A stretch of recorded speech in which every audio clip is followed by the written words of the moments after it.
दोस्तों आज हम लगा रहे हैं सर्दियों की सबसे फेवरेट सब्ज़ी जो कि हम सब लगाते ही हैं, तो है मूली और पालक। और मूली के जो बीज हैं उनको लगाने के लिए हमने ग्रो बैग जो है पहले से तैयार कर लिए हैं और इनकी मिट्टी को भी जो है हमने पहले से गीला कर दिया है, जिससे बीज लगाने में हमें आसानी रहेगी।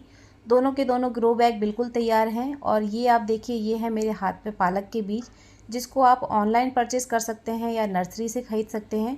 दोनों में से किसी भी जगह से आप इनको ख़रीद लीजिए। अब ये जो बीज हैं इनको हमें जो है अपनी इस मिट्टी के ऊपर जो है अच्छे तरीके से फैला देना है।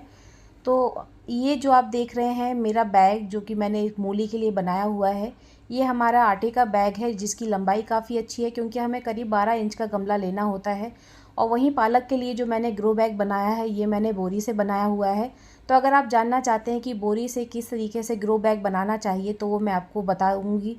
ये देखिए, हमने अपने जो पालक के बीज हैं हमने बहुत ही अच्छे से फैला दिए हैं और अब इसके ऊपर जो है हम कोकोपीट डाल रहे हैं। आप चाहें तो इसके ऊपर जो है आपकी गार्डन सॉइल जो आपने बनाई हुई है वो डाल दीजिए। और बस हमारे बीज लग गए हैं। इसके बाद हमें इसके ऊपर पानी डाल देना है। अभी ये जो मौसम चल रहा है, इस मौसम में पालक और मूली जो है बहुत ही आसानी से लग जाती हैं। मूली के ये जो बीज हैं ये भी हमने जो है नर्सरी से ही ख़रीदे हुए हैं। मूली के बीज लगाने के लिए 1-1 इंच का जो है हमें होल करना है और हर गहराई, हर 1 इंच के गड्ढे में जो है हमें 2 से 3 बीज हम डालेंगे। उसके पीछे कारण ये है कि जब आप मूली के बीज को जर्मिनेट करते हैं, तो अगर बाई चांस आपका कोई एक बीज जो है जर्मिनेट नहीं हुआ, अंकुरित नहीं हुआ, तो दूसरा बीज जो है आपका डेफ़िनेटली अंकुरित हो जाएगा। वैसे भी इस मौसम में, जैसे आप सर्दी के मौसम में ठंडी में अक्टूबर नवंबर में लगाते हैं बीजों को, तो मूली के बीज 2 दिन के अंदर ही जो है अंकुरित हो जाते हैं। और दूसरी इसकी अच्छी बात यह है कि जैसे ही आप हार्वेस्टिंग लेते हैं, तो मूली का आपको एक हार्वेस्टिंग आप लेंगे, उसके बाद में आपने जो दूसरा बीज डाला हुआ है उसकी ग्रोथ काफ़ी अच्छी हो जाएगी। तो आपको जो है दोबारा मूली लगाने की ज़रूरत नहीं रहेगी। आपने जो पहले से 2 बीज डाले हुए हैं उनमें से एक की ग्रोथ पहले अच्छी निकलेगी और उसके बाद में जैसे ही आप पहला पौधा निकाल लेंगे अपना, तो आपकी दूसरी जो मूली है उसकी ग्रोथ चल निकलेगी। तो ये एक बहुत ही अच्छा तरीका है। इस तरीके से मैंने पहले भी मूली के बीज लगाए हुए हैं। तो अब हमने सारे अपने ग्रो बैग में जो है 1-1 इंच के गड्ढे कर लिए हैं। अब इसके अंदर जो है हम हर गड्ढे के अंदर 2 से 3 जो है बीज अपने डाल देंगे और इन बीजों को डालने के बाद में हल्का हल्का सा मिट्टी हम इनके ऊपर चढ़ा देंगे। मिट्टी चढ़ाने के बाद में हमें पानी डालना है। हमें अपने मिट्टी को नमीदार बना के रखना है, ज़्यादा पानी नहीं डालना है। केवल इतना पानी डालना है जिससे हमारे बीज जो है मिट्टी में नमी रहेगी और उससे अंकुरित हो जाए। और 2 दिन बाद ही ये जो बीज अंकुरित हो जाएंगे और मैं लास्ट में वीडियो में आपके साथ में जो है इसका रिज़ल्ट भी शेयर करूँगी कि कितने अच्छे से जो है बीज अंकुरित होते हैं। अगर आपने पहले कभी मूली नहीं लगाई है तो मूली ज़रूर लगाइएगा। आप वाइट मूली या रेड मूली दोनों में से कोई सी भी मूली लगा सकते हैं। और इसके लिए जो मिट्टी है बिल्कुल सादा मिट्टी है। हमने गोबर की खाद वाली मिट्टी तैयार की है।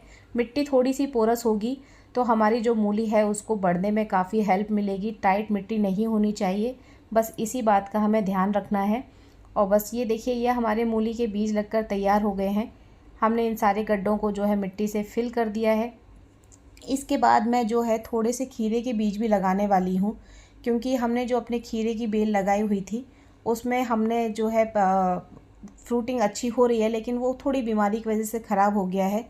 ये देखिए, हमने पानी डाल दिया और बस ये प्रोसेस कंप्लीट हो गया है। इसके बाद जो हमने पालक के बीज लगाए थे उसके ऊपर भी हम पानी डाल देंगे और बस आपको नमी पौधे के ऊपर बना के रखनी है मिट्टी को। और इस पौधों को जो है आपको ऐसी जगह पे इस ग्रो बैग को रखना है जहाँ पे इनको अच्छी सी धूप मिलती रहे। धूप मिलना बहुत ज़रूरी है। जितनी अच्छी धूप मिलेगी उतनी जल्दी ये बीज अंकुरित भी होंगे और उतनी ही जल्दी आपको जो है ये सब्जियां हार्वेस्ट करने के लिए मिलेंगी। ये हमारे जो मैंने आपको बताया था खीरे के बीज हैं। अभी मैं आपको वीडियो भी दिखाऊंगी लास्ट में कि मेरी जो खीरे की बेल है वो काफ़ी अच्छी है, लेकिन पहले जितनी उसमें जो है फ्रूटिंग अभी नहीं हो रही है, क्योंकि उसमें जो है एफिड्स का अटैक हो गया था जिसकी वजह से पत्ते काफ़ी ख़राब हो गए हैं। तो ये भी हमने लगा दिए हैं। जब ये पौधे तैयार हो जाएंगे तो इनको ग्रो बैग में हम शिफ्ट कर देंगे। तो ये देखिए, हमारी ये खीरे की बेल है जिसमें अभी भी फ्रूटिंग हो रही है, लेकिन पहले से फ्रूटिंग थोड़ी सी कम हो गई है। इसी वजह से हमने जो है नए पौधे उगा रहे हैं हम, क्योंकि इनके ऊपर आप देखिए, इन पत्तों के ऊपर काफ़ी सारा कीट का अटैक हुआ था। ये अभी मैं आपको 7 दिन बाद का रिज़ल्ट दिखा रही हूँ। ये रिज़ल्ट जो हमें बहुत अच्छे मिले हैं। और मूली के देखिए सारे के सारे बीज अंकुरित हो गए हैं। कुछ 1-2 बीज हैं जो कि अभी भी अंकुरित हो रहे हैं, बाकी सारे बीज अच्छे से अंकुरित हो गए हैं। काफ़ी अच्छी ग्रोथ है इनकी और 7 दिन के अंदर आप देखिए पौधे कितने अच्छे और कितने बड़े हो गए हैं। ये हमारे पालक के बीज हैं जो कि अच्छे से अंकुरित हो गए हैं और काफ़ी सारे बीज अभी भी अंकुरित हो रहे हैं। देखिए ज़ूम करके आपको दिखाती हूँ। लेकिन जितने भी बीज हमने डाले हैं काफ़ी अच्छा रिजल्ट मिला है और बहुत अच्छी इनकी ग्रोथ चल रही है। तो इस तरीके से आप भी पालक और मूली के बीज ज़रूर लगाइए। बहुत ही आसानी से लगने वाली सब्जी है ये। थोड़ा सा ध्यान रखेंगे तो आपके घर में आपको बहुत अच्छे साइज़ की जो है मूली हार्वेस्ट करने को मिलेगी।